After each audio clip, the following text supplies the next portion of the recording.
पुरुषोत्तम जातपुत्र शरण भगवान महावीर स्वामी का ये धर्म शासन धर्म प्रगति में प्रभु ने जो धर्म के उपदेश दिए हैं, धर्म के जो मार्ग उन्होंने फरमाए हैं, उनमें से कुछ बातें आप लोगों के समक्ष रखने का भाव है। आप सभी सुनेंगे बड़े ध्यान से। बात जो चल रही है आपके सामने आत्म कल्याण की, कौन सी? आत्म कल्याण। हाँ, जो भी बातें होती है धर्म की सारी आत्म कल्याण की होती है। तो बात जो चल रही है आत्म कल्याण की, लेकिन कल्याण किस व्यक्ति का होगा? जो व्यक्ति इन बातों को जीवन में क्या करेंगे? अब इन बातों में चाहे आप हो चाहे हम हो, अगर मैं भी अगर इन बातों को जीवन में ढालूंगा, उसके अनुसार चलूंगा, तभी मेरा क्या होगा? कल्याण होगा। इसी तरीके से आप भी उस बातों को जीवन में ढालेंगे, उसके अनुसार चलेंगे, तभी कल्याण होगा। अन्यथा केवल कल्याण मात्र कहने से, सुनने से कल्याण नहीं होने वाला है ना। जैसे कि केवल रोटी का नाम लेने से पेट कभी भरता नहीं है, कपड़े का नाम लेने से कभी तन ढकता नहीं है। अब ये जो चीजें होती है ये ग्रहण करने से होती है। इसी वजह से इस चीज का ध्यान रखना है। आपके सामने जो चीजें चल रही, जो कुदरत की दी हुई हमारे पास है, उसको ब्रांडेड बनाना है। कैसा बनाना है? ब्रांडेड। और ब्रांडेड बनाने के लिए हमें उन्होंने जो एक एक बातें दी है उसका ध्यान देना है। कल जैसे आपके सामने बात आई थी, चेहरे पर क्या हो? खुशी हो, खुशी हो, मुस्कान हो, है ना। चेहरे पर खुशी हो। हाँ जी, लेके आएंगे आप लोग चेहरे पर खुशी। कल लेके आए थे खुशी, खुश थे आप लोग कल? कितने देर तक खुश रहे आप? रात को तो बहुत ज्यादा खुश। अच्छा, रात को ज्यादा खुश थे आप लोग। बताओ कितने देर तक खुश रहे कल आप?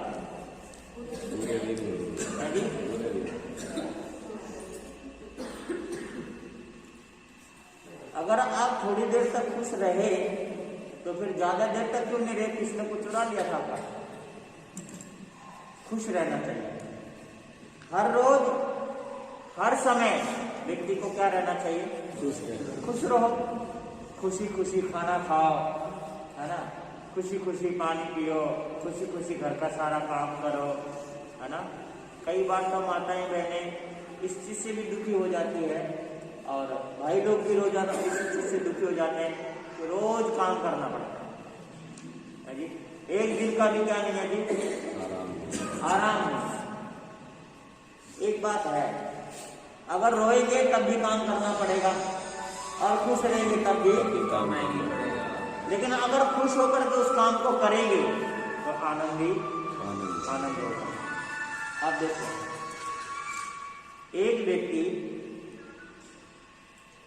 काम पे गया और काम पे जाने के बाद वो देखता है कि अब 1 घंटा हो गया, 2 घंटे हो गए, 3 घंटे हो गए, अब थोड़ा सा समय बच गया, अब मेरी क्या होगी? छुट्टी होगी। यहाँ से कहाँ जाएंगे? घर जाएंगे। इसी तरीके से एक छोटा सा बच्चा होता है, वो स्कूल जाता है। स्कूल जाने के बाद वो सोचता है चलो अब पहली घंटी बज गई है, अब दूसरी बजेगी, कितनी घंटे में घर चलना है ना। 6 घंटे होते कहाँ जाना है जी? तो उस बच्चे की कभी पढ़ाई नहीं है ना, उसके काम को काम नहीं माना जाएगा। काम तो फिर भी क्या, उसने टाइम देख देख के काम किया। एक स्कूल का बच्चा स्कूल गया है, काम तो फिर भी, लेक्चर तो फिर भी लेना पड़ेगा, लेकिन वो टाइम देख देख करके कर रहा है। अगर उसी पढ़ाई में अगर मगन हो जाए, है ना, खो जाए, तो उसकी पढ़ाई अपने आप क्या हो जाएगी? अच्छी हो जाएगी, बढ़िया रहेगा। आप जो भी काम करते हैं खुशी से करें। किससे करें? खुशी से। खुशी से करें। करना तो फिर भी पड़ेगा, नहीं समझ रहे? करना तो सुबह उठेंगे, है ना, घर का जो भी काम होता है वो सब आप लोग रोज की करते हैं। लेकिन एक दुखी होकर के किया, एक खुशी खुशी किया, करना फिर भी पड़ा। लेकिन यही चीजें आप खुशी खुशी कर लिया करो, बहुत अच्छा रहेगा। इसके साथ साथ दूसरी बात आपको आज बताने जा रहा हूँ कि आगे जो चर्चा दी है ब्रांडेड बनाने के लिए हमारे हृदय को, किसको? हृदय को। अब हृदय को ब्रांडेड बनाने के लिए कहा गया कि हृदय में प्रेम होना चाहिए। लबालब इस हृदय में क्या भरा रहना चाहिए? प्रेम। हाँ, प्रेम किसके लिए? सबके लिए। है ना? सभी के सबके लिए क्या रहना चाहिए? हमारे हृदय में प्रेम रहना चाहिए। अब आपको एक चीज बता देता हूं कि एक है प्रेम और एक है मोह, मोह ममता, है ना? मोह और प्रेम इन दोनों में बड़ा अंतर है। मोह जो होता है किसी एक व्यक्ति से होता है और उससे हम बंध जाते हैं। क्या हो जाते हैं? बंद जाता है। मोह किसी एक व्यक्ति से होता है और उस मोह में हम क्या हो जाते हैं? बंध जाते हैं। और प्रेम जो होता है, प्रेम प्राणी मात्र से होता है। इससे प्राणी मात्र से। जैसे आजकल जो है बच्चों से आप लोग प्रेम नहीं करते, क्या करते हैं? मोह करते हैं। और मोह के कारण ही बच्चे क्या हो गए? बिगड़ गए। मोह करते हैं आप लोग, प्रेम नहीं कहा जाता, मोह होता है ना? और मोह आपको बच्चे से है और मोह कहीं ना कहीं एक ही व्यक्ति से होगा। अगर घर में दो बेटे हैं और आप कहे कि मैं दोनों बेटों से मोह रखता हूं, ये होगा नहीं, कभी हो ही नहीं सकता। आप किसी कभी आप एक से ही मोह रखेंगे। किससे रखेंगे? घर में 3 है, घर में 4 बच्चे हैं, 5 बच्चे हैं, 2 बच्चे हैं, तो आपका एक से ही रहेगा, सबसे बोलो। क्योंकि ये पता तब चलता है जब दोनों बच्चे गलती करते हैं। लड़ाई दोनों की हुई है, गलती दोनों की है, लेकिन साइड किसका लेते हैं आप लोग? जिससे हमारा क्या है? मोह है, हम उसका क्या लेते हैं? साइड लेते हैं। ये हकीकत है, ये मोह है हमारा, जो हम एक तरफा क्या करते हैं, और फिर उसको हम प्रेम में गिनती करते हैं। प्रेम उसको नहीं माना गया, प्रेम तो उसको माना गया है। प्रेम तो सबके लिए होता है, किसी एक के लिए नहीं होता। एक नजर से सबको देखना उसको प्रेम कहा गया है ना? और एक दृष्टिकोण से किसी को देखना मोह।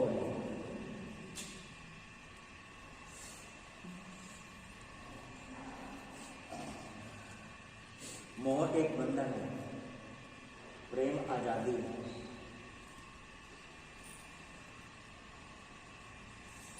सरसों के तेल की बूंद लो, एक बूंद सरसों का तेल लो और आप नाखून पर रख लो और उसको उल्टा करो, तो तेल क्या रहेगा? उसमें चिपका रहेगा। वो एक बूंद तेल जो है ना, वहां क्या रहेगा? चिपका रहेगा, है ना? और उसी बूंद तेल को एक बाल्टी में, पतीले में पानी भर के उस पतीले में वो एक बूंद सरसों का तेल डालो, क्या होगा? फैल जाएगा, है ना? तेल तो एक ही बूंद है, तो एक बूंद अगर हथेली पर रखा हमने, तो वहां पर धूल मिट्टी आकर के उसमें क्या हो जाती है? मिक्स हो जाती है। लेकिन आपने उसको किस में डाला? पानी में डाला, वो बूंद क्या हो गया? फैल गया, सब जगह चला गया। तो एक जगह पर रहता है तो वहां पर चिकनाई, वहां पर बंधन हो जाता है। और अगर उसको सब जगह कर देते हैं तो फिर वहां पर बंधन नहीं होता। इंसान रोता क्यों है? मोह के कारण। दुखी क्यों होता है? आप कहते हैं ना कि मैं उस बेटे से दुखी हूँ, वो मोह है इसलिए दुखी है ना? और ये सोच लेंगे कि वो मेरा बेटा ही नहीं है। सोच करके चलो, क्या फर्क पड़ता है? घर में रहते हैं, घर में रहकर भी आप ये चीजें सोच सकते हो कि वो मेरा नहीं है, मेरा नहीं है। घर में रहकर भी, घर में एक साथ रहकर भी आप ये सोचो कि ये मेरा घर मेरा नहीं है, और घर आपका है भी नहीं, है ना? घर आपका है नहीं। कि आप देखो ना कि जिस घर में आप रहते थे, आज से कुछ साल पहले उस घर का मालिक कोई और था, और उस घर का मालिक आज आप हो, और कुछ समय बाद कोई और, तो फिर आपका कहाँ रहा? आपका रहा ही नहीं। ये जो मोह है, ये मोह ही ये कहता है कि ये मेरा है, और ये जो मेरा है, मेरा जो है ये मोह है, यही बंधन का कारण है, यही दुख का कारण है, यही समस्या का कारण है। और आज घर घर में जो समस्या बनी हुई है, सिर्फ मोह के कारण बनी हुई है। समस्या का हल आपके साथ पास ही है। आप क्या करो? मोह को खत्म कर दो, आपकी सारी समस्या क्या हो जाएगी, हल हो जाएगी। अब चाहे मोह आपके शरीर का मोह हो, परिवार का मोह हो, धन का मोह हो, है ना, किसी भी चीज का मोह हो, मोह जैसे जुड़ गया वो नुकसान हो जाएगा। और प्रेम जहां आ गया हृदय में, है ना, प्रेम जहां आ गया बस क्या होगा जी, लाभ ही लाभ, लाभ ही लाभ। इसलिए आप अपने हृदय में किसको जगाएंगे, प्रेम, प्रेम जगा देंगे तो आपका कल्याण होगा, अन्यथा बहुत भारी नुकसान उठाना पड़ेगा। एक नगर था, राजगीर नगर। उस नगर के अंदर एक नंदन मनिहार नाम का व्यक्ति रहता था। उसका नाम ही था, क्या नाम था, नंदन मनिहार नाम था उसका। मनिहार था, मनिहार समझते, लेकिन वो बहुत बड़ा व्यापारी था, उसके पास पैसा बहुत था, पैसे की कमी नहीं थी, बहुत अमीर आदमी था वहाँ नगर का। तो एक बार क्या हुआ कि भगवान महावीर स्वामी आए, वहाँ प्रवचन लगाया, प्रवचन सुना, तो उसने कहा कि मेरे को ना गृहस्थ जीवन का नियम बता दो, मैं उस नियम का क्या करूँगा, पालन करूँगा। आपको एक चीज बता देता हूँ कि साधु जीवन पालन करने का नियम होता है और गृहस्थ जीवन पालन करने का भी क्या होता है, नियम होता है। अब आपको गृहस्थ जीवन पालन करने का नियम का पता नहीं, लेकिन गृहस्थी चला रहे, लेकिन नियम नहीं आपके पास। 12 नियम दिए हैं गृहस्थ जीवन पालन करने का। कितने, 12 नियम। वो 12 नियम जब तक जिस व्यक्ति के पास नहीं होता वो गृहस्थ नहीं कहलाता। गृहस्थ की भी अपनी मर्यादा है। तो वो जो है नंदन मनिहार भगवान की बातें सुनी, उसने कहा प्रभु मैं साधु तो नहीं बन सकता, पर आप गृहस्थ जीवन के जो नियम है वो मेरे को नियम दिला दो, मैं वो नियम ले लूंगा, है ना, उसका मैं जीवन भर क्या करूंगा, पालन करूंगा। हाँ, तो भगवान ने दिला दिए 12 के 12 नियम ले लिए और उसका पालन वो क्या है, करने लगे, पालन करने। अब जब वो पालन कर रहे थे तो एक बार जो है ना 12 नियमों में एक नियम ये आता है कि महीने में एक पोषण करना, महीने में 4 पोषण करना। तो उनके पोषण का आया कि अब जो है ना मुझे क्या करना, पोषण का मतलब होता है कि 24 घंटे के लिए अन्न जल का त्याग कर देना और एक जगह साधु बन के रहना, सिर्फ 24 घंटे के लिए। ये गृहस्थ जीवन का नियम है। गृहस्थ जीवन में भी व्रत उपवास करते रहना चाहिए, इससे शरीर भी ठीक रहता है और हमारा धर्म भी फलता है। तो धर्म पालने के लिए, गृहस्थ जीवन धर्म पालने के लिए उन्होंने क्या करा जी, उसको पोषण बोलते हैं, उन्होंने कर लिया।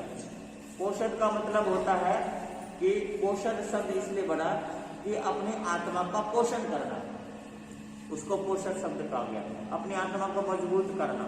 तो उन्होंने वो कर लिया जी। अब जब उन्होंने करा तो गर्मी का मौसम था, उनको बहुत तेज प्यास लगी।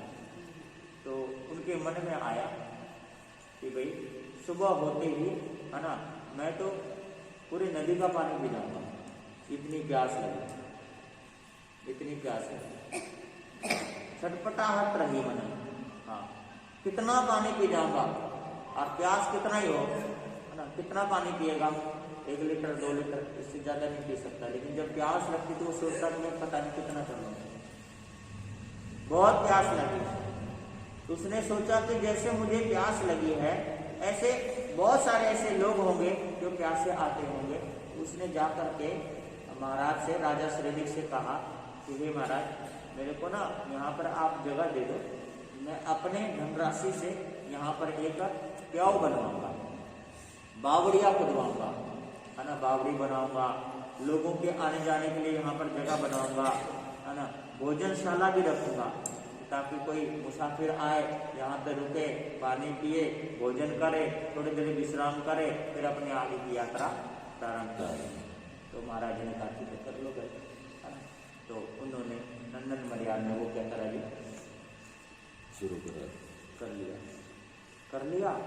तो क्या हुआ जी, जब व्यक्ति चीज बनाता है ना, अपने हाथों से चीज बनाता है, तो वो कहता है कि मैंने ये अपने हाथों से, है ना, जैसे आप लोग घर बनाते हैं, कहते नहीं कि ये तो मैंने पूरा टाइम इसमें लगा, मैंने अपने हाथों से एक एक चीज अपने हाथों से क्या करा दी, नहीं कहते आप लोग, है जी? ये मोह ही तो होता है। तो वो नंदन मनिहार जिस बावड़ी बनाया, क्या वो बनाया, वहां पर रहने की जगह बनाई, भोजनशाला भी बनवा दी। तो लोग आते, वहां पर आते, विश्राम करते, भोजन करते, नहाते धोते भी, पानी भी पीते, और कुछ लोग तो पानी भी भर के लेके जाते वहां से, बड़ा मीठा पानी था वहां पर। तो सब लोग ये कहते भाई नंदन मनिहार ने बहुत बढ़िया काम किया, सब तारीफ करते, है ना, तारीफ करते। अब वो तारीफ सुन सुन करके नंदन मनिहार के अंदर उस बावड़ी के प्रति मोह जाग गया। क्या जाग गया? मोह जाग गया। और मोह जागने के कारण क्या हुआ कि समय तो एक दिन आना है, बीतता चला गया। नंदन मनिहार एक बार बीमार हो गया और हाय बावड़ी करता करता दुनिया से चला गया। क्या कहा उसने? हाय बावड़ी, यानी कि बावड़ी के प्रति उसके अंदर क्या आ गया? मोह आ गया। अब जैसे उस बावड़ी के अंदर मोह आया, अब वो उसी बावड़ी के अंदर वो मेढक बन के पैदा हुआ। क्या बन के पैदा हुआ? जैसे आप लोगों ने बहुत बार सुना होगा, जड़ भरत के बारे में सुना ना, हिरण से मोह था, मरने के बाद क्या बना दोबारा से? हिरण बना, है ना। जड़ भरत नाम था। तो मोह जिससे होता है ना, बस वो वहीं पर ही पैदा होता है। तो बावड़ी से मोह हो गया और वहां पर मेढक बन करके पैदा हुआ वो मेढक उस पानी में रहता, उछल के डरता, उछल के डर जाता। तो एक बार ऐसे भगवान महावीर स्वामी पुणे नगर में आए, राजा श्रेणी अपने रथ पर बैठ करके जा रहे थे। तो कई लोग ऐसे बोल रहे थे कि भगवान महावीर स्वामी कहाँ आए हैं, गुणशील उद्यान में आए हैं, नगर में पधारे हैं, और सभी लोग वहां पर प्रवचन सुनने के लिए जाएंगे। तो मेढक ने लोगों की बातें सुन ली। क्या करी? सुन ली। जब सुन ली तो सोचने लगा कि ये बातें तो मैंने पहले सुनी हुई है। हाँ, सोचने लगा कि मैंने सुनी हुई है। अब सुनी हुई है तो उसके ऊपर चिंतन करता करता उसका पिछला जन्म याद आ गया कि मैं तो नंदन मनिहार था और मैंने इस बावड़ी के मोह के कारण इसमें मेरे को क्या बनना पड़ा? मेढक बनना पड़ा। तो वो उछल के पानी में से बाहर आ गया। तो उछल उछल के जाने लगा, जहां पर सारे लोग जा रहे थे वहीं पर जाने लगा। और जाता जाता क्या हुआ, रास्ते में जो महाराज श्रेणी का जो रथ चल रहा था, उसके घोड़े का जो टाप था वो मेढक ऊपर चढ़ा गया। मेढक खिसक गया वहीं पर, उसकी हथेलियां बाहर आ गई। किसी तरीके से वो मेढक किनारे लग करके अपने अंतिम श्वास पर वो कहने लगा कि भगवान से कि प्रभु, मैंने पिछले जन्म में, है ना, जब नंदन मनिहार था, मैंने आपसे नियम लिए थे, वो नियम मेरा टूट गया, है ना, मोह जाग गया, है ना, बड़ी परेशानी हो गई, जिसके कारण मुझे मेढक बनना पड़ा। तो मैं पुनः उन नियमों को, वचनों को स्वीकार करता हूँ और आपसे क्षमा याचना करता हूँ, जो भी मेरे से गलती हुई मुझे माफी दे, है ना। तो वो वहां से मेढक मर करके देवलोक में जाकर देवता बनता है। और मैं सिर्फ इसलिए ये कथा आप लोगों के सामने सुनाया मैंने कि देखो आप, मोह के कारण उसको क्या बनना पड़ा। ऐसे ही व्यक्ति मोह में जो बंधा रहता है, वो कहीं ना कहीं जिस चीज से मोह में बंधा रहता है वही बनता है वो। अगर आपको कुत्ते से मोह है तो अगले जन्म में कुत्ता बनना पड़ेगा, पशु से मोह है तो पशु बनना पड़ेगा, है ना, स्त्री से मोह तो स्त्री बनना पड़ेगा। यानी कि जहां पर भी आपका मोह जुड़ा हुआ है, जहां पर, वहीं आपको जन्म क्या है, लेना पड़ेगा। इसलिए अपने अंदर से मोह ना रखें, बल्कि अपने हृदय में प्रेम रखें। और प्रेम का मतलब है स्नेह, और वो जो प्रेम है, और प्रेम सबके प्रति रखा जाता है, वो बंधता नहीं है, इंसान को बंधना नहीं चाहिए। सबके प्रति प्रेम रखो, सबके प्रति अपना आदर भाव, प्रेम स्नेह सबके प्रति रखो। किसी एक व्यक्ति के प्रति मोह जाग जाता है तो वो प्रेम जो है ना गलत हो जाता है। इसी वजह से अब हृदय में प्रेम रखने का प्रयास करें। इसके साथ साथ आगे की चर्चा और भी है कि अपने पांव में, अपने चाल में, पांव में संयम रखें। क्या रखें? तो ये आपका जो पाँव है ये ब्रांडेड हो जाएगा। हृदय में प्रेम रखेंगे तो हृदय ब्रांडेड हो जाएगा, और पाँव में संयम रखेंगे तो ये हमारा जो पाँव है वो क्या हो जाएगा? ब्रांडेड। संयम रखने का अभिप्राय है ना, कि आपको देख के चलना चाहिए। कैसे? देख। लेकिन हम देख करके नहीं चलते। अगर आप कहें कि हम तो देख के ही चलते हैं, तो मैं आपको बता देता हूं कि शास्त्र में नियम दिया गया है कि कितना देख करके चलना। अपने शरीर की जो लंबाई है 3.5 हाथ है, हर व्यक्ति की, चाहे वो 5 फुट का है चाहे 6 फुट का है, अपने हाथ से वो 3.5 हाथ का होता है। अगर वो 3.5 हाथ जो जगह है, मतलब लंबाई है हमारी, इतनी लंबाई यानी कि 3.5 हाथ दूरी ही केवल देख करके चले, इससे आगे देख करके ना चले। क्यों ना देख कर चले? क्योंकि इससे आगे वो ऊपर उठ करके देख के चलेगा, उसको क्या लग सकती है? ठोकर लगे, चोट लगेगी, दिखाई नहीं देगा। और हम जब चलते हैं ना, तो हम इधर भी देखते हैं, इधर भी देखते हैं, आगे भी देखते हैं, बस सामने नहीं देख पाते। इसी कारण से कई बार हम किसी भाई से, किसी बहन से टकरा जाते हैं, फिर हमें क्या बोलना पड़ता है? ओ सॉरी। तो सॉरी बोलने की नौबत क्यों आने दिया आपने? इधर क्यों देखा, उधर क्यों देखो? आप क्या करो, जो भूमि है मर्यादा, मर्यादा जो है ना, वो सिर्फ ये कहा गया है कि मर्यादा ये कहता है कि सिर्फ 3.5 हाथ जमीन ही देखना है, इससे ज्यादा आपको नहीं देखना। और इससे ज्यादा आप देखेंगे नहीं तो आपका संयम कहलाएगा। और देख करके चलना इसलिए भी कहा गया है कि एक तो चोट नहीं लगेगी आपको, ठीक है, और देख करके चलेंगे ठोकर भी नहीं लगेगी आपको। इसके साथ साथ इसलिए कहा गया है कि किसी जीव की हानि नहीं होगी, क्योंकि बहुत सारे जीवों को आप मसलते भी चलते।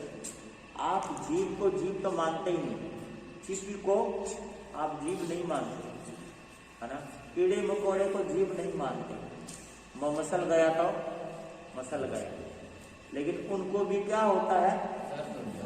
तकलीफ होती है उनको भी, जैसे आपको तकलीफ होती है, आपको दर्द होता है, ऐसे ही चींटी मकोड़े को भी क्या होता है जी? तकलीफ होती है। और आप तो बस सामने देखते हैं कि मुझे अपनी मंजिल पर जाना है, आप ये नहीं देखते कि कोई और भी मंजिल पर जा रहा है, क्योंकि चींटी मकोड़े भी अपने मंजिल पर क्या है ना, अपने गंतव्य पर, अपने परिवार में जाकर के मिलता है वो चींटी मकोड़े, है ना, बच्चों से मिलता है वो, ठीक है, अपने साथियों से मिलता है, अपने घर जाता है, वो ढूंढता है, उनका घर वही है, बिल है, छोटी सी जगह है, वहां जाते हैं। तो आप प्रयास ये करें कि जब आप चलें तो देख करके चलें। देख करके चलने से आपके कांटे भी नहीं चुभेंगे, बहुत सारे फायदे हैं आपको देख करके चलने से, है ना। और देख के चलने का आपको एक चीज बता दूं, है ना, यही बातें जो है ना सड़कों पे लिखा रहता है कि सावधानी हटे और दुर्घटना घटे। सावधानी का मतलब आपने आगे नहीं देखा, है ना, और उसी समय दुर्घटना क्या हो जाती है? घट जाती है। कई बार तो जीवन लीला ही क्या हो जाती है? व्यक्ति की समाप्त हो जाती है, क्योंकि देख के नहीं चला। तो आपको तो क्या है कि चारों तरफ ही देख करके चलना चाहिए, आगे भी पीछे भी चारों तरफ, लेकिन यहाँ पर सामने तो बिल्कुल ही देख करके चलना चाहिए। सामने ये ब्रांडेड होने के लिए दिया गया कि आपके पास बहुत कुछ है, आप देख करके चलो, है ना, सोच करके बोलो, है ना, संयम में रहो। ये संयम गिना गया कि हमारे आपके शरीर का संयम भी तो होना चाहिए ना, कि कैसे बैठना है, कैसे उठना है। यहाँ तक कि चलने की जो बात दी है, बैठने उठने की भी दी है कि आपके बैठने उठने में भी क्या होना चाहिए? ईरिया एक शब्द दी गया, ईरिया समिति। ईरिया समिति का मतलब होता है देख करके चलना, है ना। ईरिया यानी कि देख करके चलना। जब आप चले तो जब आप बैठते हैं ना, तो बैठते समय भी आपको देखना चाहिए कि कहीं हमारे आसन के नीचे जो हमने बिछाया है बैठने के लिए, उसमें कोई चींटी तो नहीं है, कोई मकोड़ा तो नहीं है, कोई जीव जंतु तो नहीं है। लेकिन आप लोग तो ऐसा देखते हैं ना, आप तो सिर्फ आपको ये रहता है कि आपको आकर के यहाँ पर क्या करना है। अच्छा, कई बार ऐसा भी होता है पहले से आसन रखा हुआ है, यहाँ पर आकर के धड़ जैसे उसी पर बैठ जाते हैं आप लोग। नहीं, पहले आप उस आसन को उठाओ, देखो कि उस पे कोई चींटी तो नहीं चल रही है ना, या फिर उसके नीचे कोई चींटी तो नहीं है ना। पहले देखो, देख करके फिर वो आसन को बिछाओ, फिर उस आसन को भी देखो, फिर उसके ऊपर आराम से क्या करो जी, बैठो, है ना, फिर बैठो। अब ये चीजें अब बताओ इतना समय कहाँ से लाएंगे आप ये सोचोगे इसमें तो समय लग जाता है। समय लग जाता है, लेकिन जीवों की रक्षा भी तो होती है। कितना समय लगना, थोड़ा सा ही तो लगना, एक आसन उठाया, देखा, और फिर उसके बाद क्या हो गया, बैठे। उसके बाद जब आप यहाँ से जाते हैं ना, तो अपना अपना आसन उठा करके तय करके एक तरफ क्या करना चाहिए, है जी, रख के जाना चाहिए। जिस आसन पर आप बैठे हैं उस आसन को उठा करके एक तरफ रख करके, ताकि जहां से आप उठे हो उसके ऊपर किसी और का पांव नहीं आना चाहिए। जहां से आप उठे हो ना, वो उस आसन पर कोई और आकर के बैठना नीचे जल्दी से, इसका भी ध्यान रखना चाहिए आपको, क्योंकि बैठने से संयम की हानि होती है, नुकसान होता है, क्योंकि उद्गल परमाणु हमारे छूटते हैं, शरीर से रह जाते हैं, और रहने के कारण कोई और नहीं, क्योंकि जब हम उठते हैं तो वहां गर्माहट रहती है ना, तो वो उद्गल होता है। दूसरा व्यक्ति उस पर आगे पांव रखता है तो उसको, है ना, आपके पुद्गल जो है उसको प्रभावित करते हैं, असर डालते हैं, नहीं डालती, डालती है ना, हमारे पुद्गल वहां पर रह जाते हैं। इसलिए आप वहां से उठो तो क्या करो जी, आप आसन उठा के एक तरफ रखेगा, फिर जब किसी को बैठना होगा तो अपना आसन उठाएगा और वो क्या करेगा जी, बैठ जाएगा देखभाल करके। इससे ये भी होगा ना कि भाई अगर कोई चीज वगैरह होगी तो वो अपने आप ही क्या हो जाएंगे, वहां से हट जाएंगे। इन चीजों का थोड़ा सा, छोटी छोटी बातें जो होती है ना, है तो आपको बड़ा अजीब लगेगा छोटी छोटी बातें, लेकिन छोटी छोटी बातें अगर आप ध्यान से देखें तो इनमें बड़ी गहराई है। जीवों की हानि है ना, जीवों का नुकसान है, इसलिए पांव का संयम, यानी कि देख करके चलना, देख करके बैठना, देख करके उठना, ये सब चीजों का क्या रखना है आपको, पूरा ध्यान रखना। अब इसके साथ साथ छोटी छोटी जो बातें आपको बताने जा रहा हूँ वो ये है कि आगे जो बता गया कि संपूर्ण जीवन, सर से लेके पांव तक बातें रख रही। अब संपूर्ण जीवन को ब्रांडेड बनाने के लिए कहा गया है कि सेवा का भाव रखो। किसका भाव, सेवा भाव, सेवा भाव, है ना। आज व्यक्ति के अंदर सेवा भाव रहे नहीं, सेवा भाव नहीं है। माता पिता, भाई बहन, परिवार के सदस्य, रिश्तेदार, अड़ोसी पड़ोसी, जिन्हें जरूरत है सेवा की, आज सेवा करने वाले रहे। कुछ तो ऐसा भी लगा लो कि सेवा करवाने वाले भी नहीं रहे, है ना, और कुछ सेवा करने वाले भी नहीं रहे। लेकिन अब करवाने वाले का हमें ध्यान नहीं देना कि रहे या नहीं रहे। हमें जो है ना, जीवन को अच्छा बनाने के लिए, जीवन को उत्तम बनाने के लिए, जीवन को सुगंधमय बनाने के लिए, जीवन को माधुर्य भरने के लिए सेवा का भाव हमारे अंदर होनी ही होनी चाहिए। सेवा करो, है ना, सेवा करो। और सेवा करने का मतलब है कि आज अगर आप सेवा करेंगे तो आगे आपको सेवा मिलेगी। जैसे आज आप लोग शिकायत करते हैं कि हमारे बच्चे ऐसे हैं, जरा सी सेवा ही नहीं करते, तो आप ये देखो क्या आप लोगों ने अपने माँ बाप, अपने सास ससुर की सेवा की या नहीं की?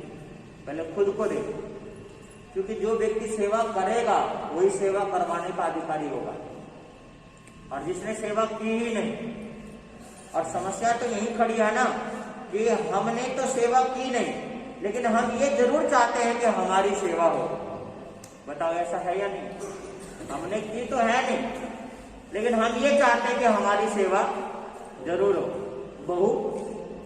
बहू सेवा करे, बेटा सेवा करे, नहीं समझ रहे आप लोग? दूसरी बात एक और कि सेवा के अंदर ये बात आ जाती है कि जैसे आज एक माता, एक बहन आकर के पूछती है कि महाराज आप आशीर्वाद दो कि मेरा भाई और मेरी भाभी मेरी माँ की सेवा करे। क्या करेगी?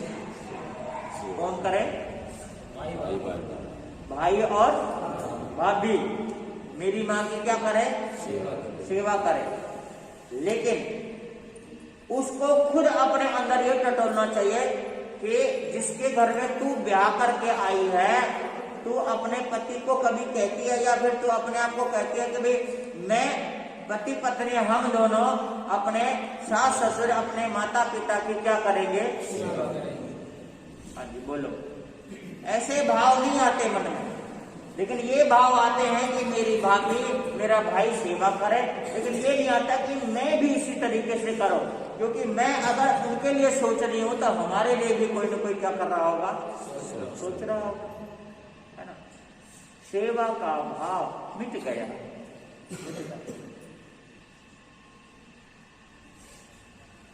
सज्जनों, सेवा का भाव इतनी बड़ी चीज होती है। पहले के समय में बैठक में लोग बैठते थे, उनकी रोटी आती थी ना, तो गली में कोई भी चलता हुआ आता, आ जा भाई रोटी खा ले। क्या कर लेगी? रोटी खा ले, है ना।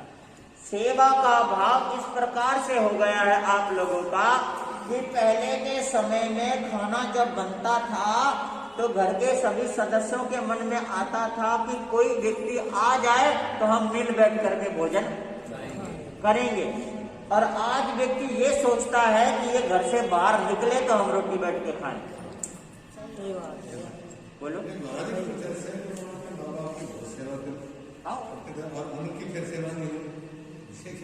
हाँ जी, अपने माँ बाप की सेवा करते उसकी सेवा न उनकी भी होगी, समय आएगा तो होगी जरूर।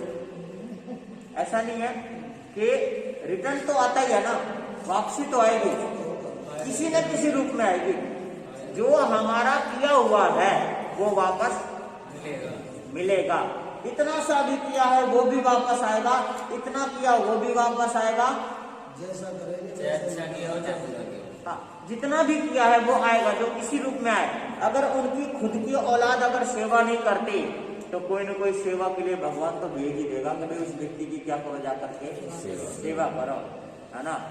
चाहे नरसी की तरह भात भरने के लिए कन्हैया को आना पड़े, पर आएगा जरूर। नहीं समझ रहे?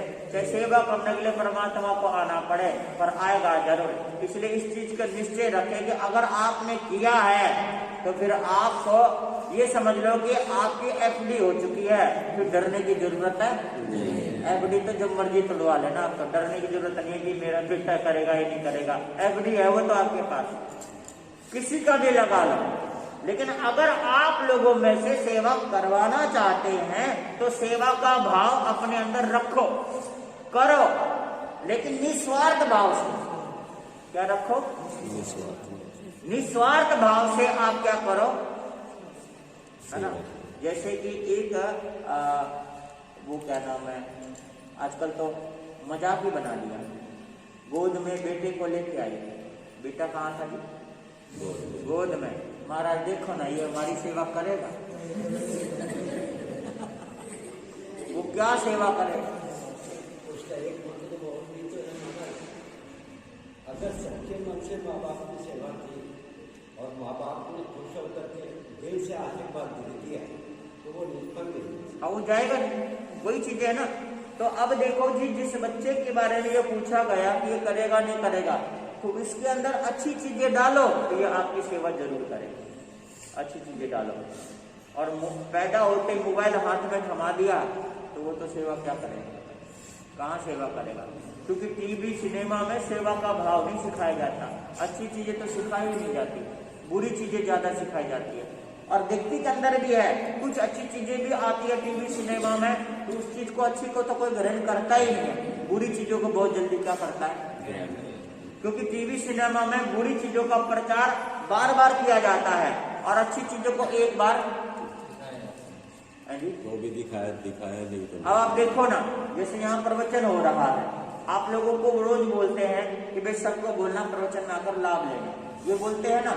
और गली में यहाँ पर बारादरी में एक बार जरा सा किसी को गाली दे दो और आपस में युद्ध हो जाए, पूरे मोहल्ले के दूध पिया बच्चा भी वहां पर आएगा देखने के लिए, गोद में लेके आएंगे उसको, और इतनी भीड़ हो जाएगी। अब वो भीड़ जो है ना 1 घंटे 2 घंटे तक लगी रहेगी वहां पर, उनको ना काम दिखता, ना गाय दिखती, ना भैंस दिखती है। और जब प्रवचन होता है, महाराज इस टाइम में तो घना ही काम हो गया है, हकीकत है या नहीं है बता दो। उस समय काम नहीं दिखता, उस समय तो बस लड़ाई देखनी है, मजा लेना है और स्वाद लेना है, उसमें स्वाद आता है आप लोगों को, है ना।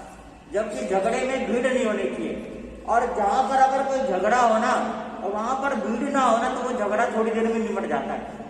ज्यादा भीड़ होने से और ज्यादा झगड़ा का हो जाता है, बढ़ जाता क्योंकि उनको भीड़ को देख करके जोश आ जाता है दोनों में लड़ने में।